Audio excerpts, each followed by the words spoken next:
and also the one running this REIT Toolkit and Incubation Program. Karibu sana. Thank you, Mr. Wagema.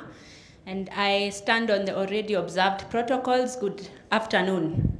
Good morning, rather. So I have had the privilege of coordinating this particular program together with Mr. Zorava Singh, who was the lead technical expert. And it has been a pleasure to actually be able to understand this market and what it is that different people are doing and how to enhance it.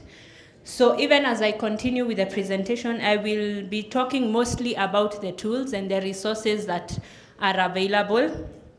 And one of the things you will observe even on the slide that you see before you is that the idea behind the toolkit was to be able to make the registration, the design and the launch of the REITs in the market easier and faster.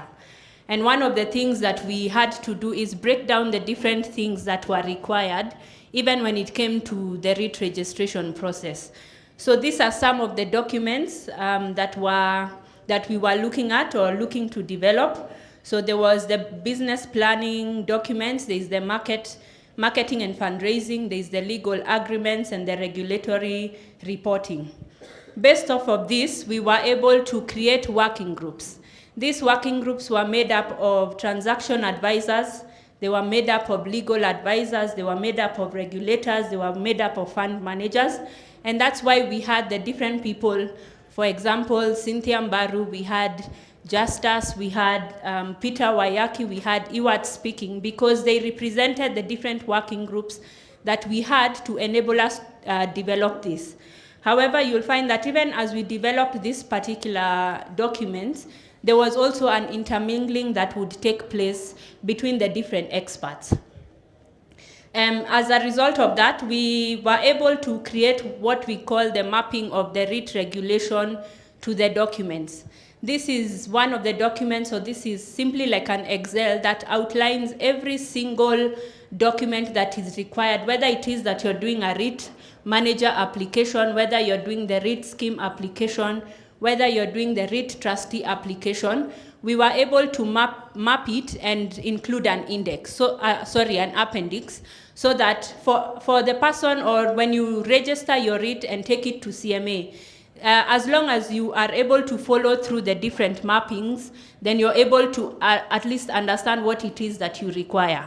So what you see on your screen is, for example, in the REIT manager application, you had maybe certificate of incorporation. It would be Appendix 1, and so on and so forth. So it made it easier to have a standardized document even when it comes to the REIT registration process. In addition to that, we were also able to create folders for the same. So whether it's the REIT managers, as long as you have corporate documentation, whether you have operations, whether you have the different governance folders, then it would enable you to also structure your REIT well. And we worked together with the NSE as well as CMA to ensure that we had captured everything within this particular setup and within the CMA regulations to ensure it was comprehensive. Based off of that, then we had the toolkit training program, which Mr. Zorava spoke about. And this, we have had four workshops so far. And based on that, we have videos that showcase the different experts, not only the four who presented, but also beyond that, who are able to break down the different legal agreements, whether it's also financial model, whether it's in regards to ESG reporting, whether it's auditor reporting and all that.